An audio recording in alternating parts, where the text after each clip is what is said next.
Check bounce కేసులో హోంమంత్రి Mangalapudi అనితపై high court అసంతృప్తి వ్యక్తం చేసింది.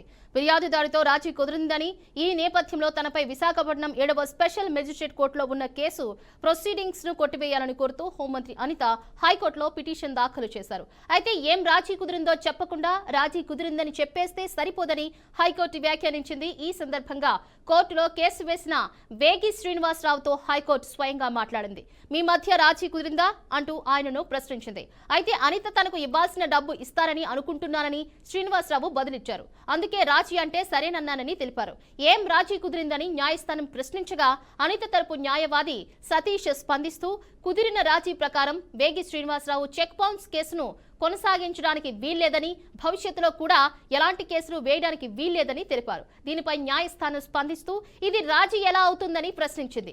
రాజీలో ఇరుపక్షాల మధ్య కుదిరిన ఒప్పందం వివరాలు ఉండాల్సిందేనని హైకోర్టు స్పష్టం చేస్తూ తదుపరి విచారణను ఈ నెల 10కి వాయిదా వేసింది.